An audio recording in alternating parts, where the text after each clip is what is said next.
করবো, আমি সবার কাছে শুনতেছি, এখনই শুনবো। আর যে দুইটা আছে হালকা ভাবে, তাই না?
আমরা এই পাঁচটি অক্ষর এই কণ্ঠ থেকে সুন্দর করে উচ্চারণ ক্লিয়ার করবো ইনশাআল্লাহ।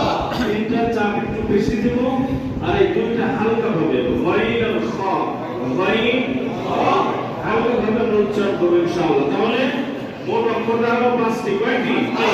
ঘটনাতে আমরা পাঁচটি অক্ষর উচ্চারণ করবো, আইন, হা, কফ, গাইন, খ। আপনারা এই পাঁচটি অক্ষর যে কোনো ভাবে বলতে পারবেন, এলোমেলো হলে সমস্যা নেই, কিন্তু পাঁচটি বলতে হবে।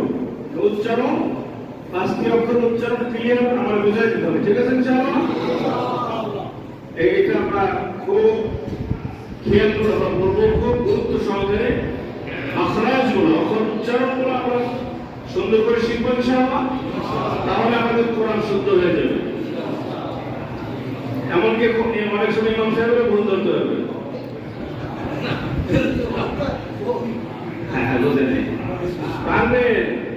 এমনও জায়গা আছে, প্রত্যন্ত অঞ্চল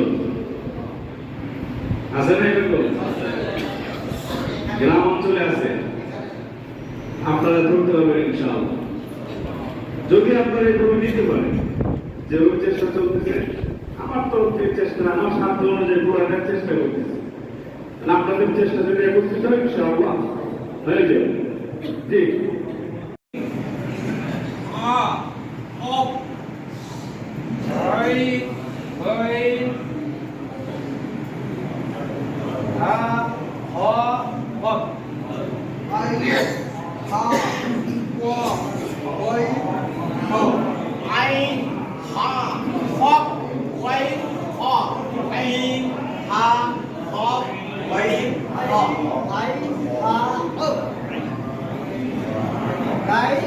গাইন কেন? আগের যুগে ব্রিটিশ আমলে করছে গাইন, কোন আমলে?